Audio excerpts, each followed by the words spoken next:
Now it's clear that an argument consists of two parts, a thesis and some premises. But to make an argument valid, we need to consider a third element. That is, an argument should always be based on logic between the thesis and its premises.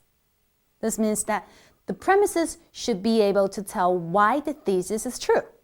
Still take your question of whether to sign up for the course of American history as an example. What if your friend says, no way, you shouldn't take the course. I hate that class. It's so early in the morning and I'm not a morning person.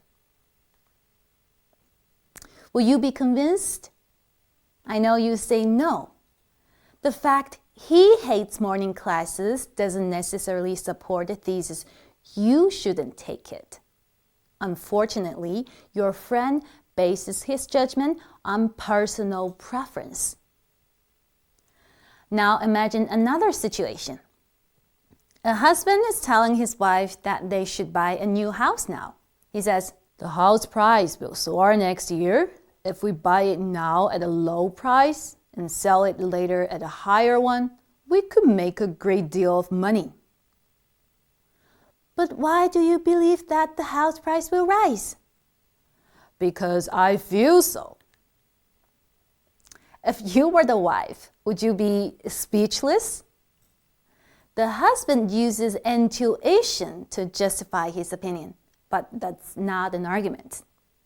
Another example of poor logic between premises and thesis would be appealing to the audience's emotions. Read this one.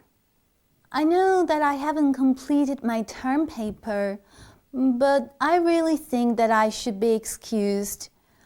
This has been a very difficult semester for me.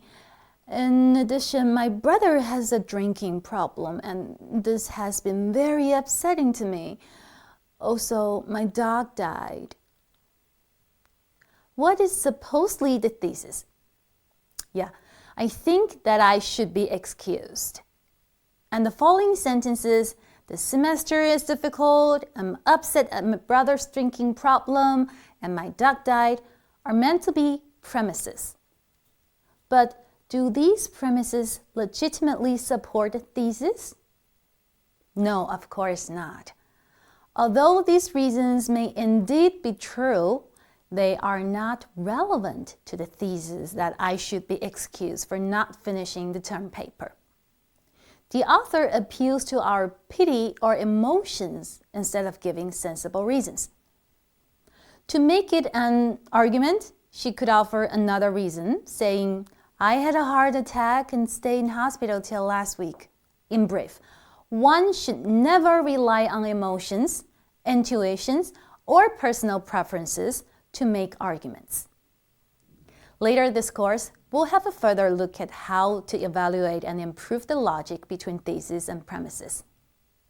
Here's a diagram to summarize what we've been talking about so far. To its simplest form, an argument consists of a thesis and one or more premises. These premises must logically support the thesis. After some exercises and discussions, we'll come back to talk about how the structure of arguments helps us understand the structure of critical essays. Stay tuned.